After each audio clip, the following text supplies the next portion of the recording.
umaga sa inyong lahat, saka sa lahat ng mga nakikinig. Naman sa update regarding sa previous na dumaan na bagyo. Actually, yung ating tropa is always naman naka-ready sa pagdating sa disaster. Actually, may mga natulungan tayo dito sa part ng barira na kung saan na stranded yung mga sasakyan.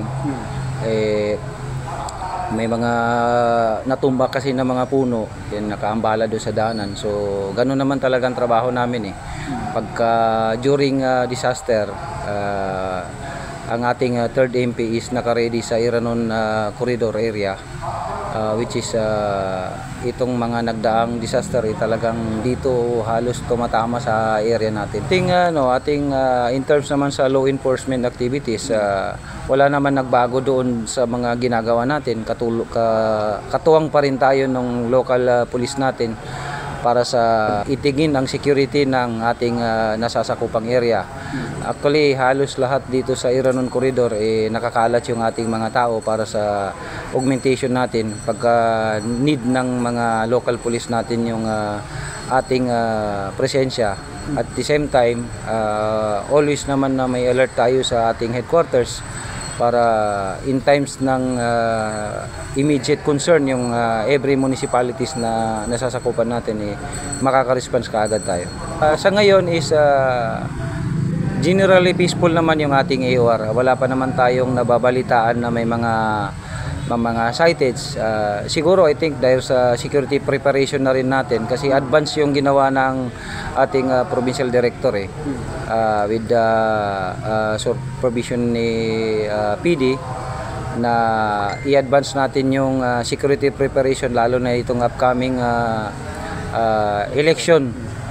So lalong-lalo na itong darating na filing of candidacy ng ating mga local candidates started October 1 to 8.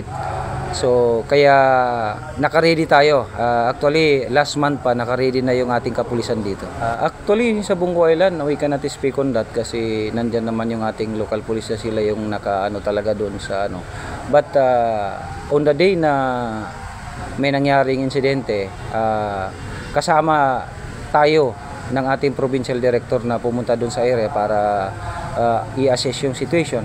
As of now, masasabi natin na diffuse na yung problems doon, but in terms sa investigation regarding dun sa kaso is still investigation, under investigation pa rin. Yung kahapon as of now ang nalaman namin na is pinagugatan is Rido pa rin. Sa amin naman, since na I was installed on that area sa Iranon Corridor, naghahanap tayo ng paraan na paano natin matulungan yung ating mga local chief executive at the same time yung ating mga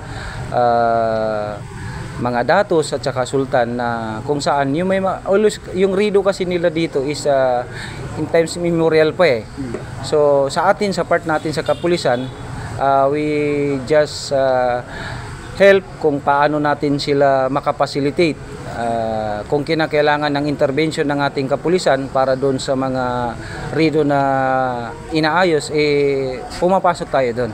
Kasi we believe that itong Iranon Corridor is parang nagiging boom municipalities na siya. So sa amin naman in terms of security, so tumutulong kami dito sa mga Rido settlement kasi sayang yung gumaganda na yung area natin. So dapat makaya natin hanggat nandito tayo is makaambag tayo doon sa mga Rido settlement na ginagawa ng ating local chief executive.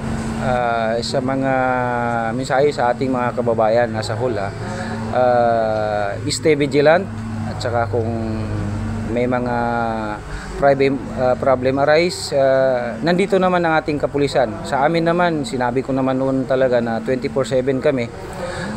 Ang aming headquarters is nasa Barira lang. So ang area pa natin na iba nasa Marayag, sa Buldon, tsaka dito sa Parang. So lumapit lang kayo sa ating kapulisan. Handa naman kaming tumulong kahit na anong oras.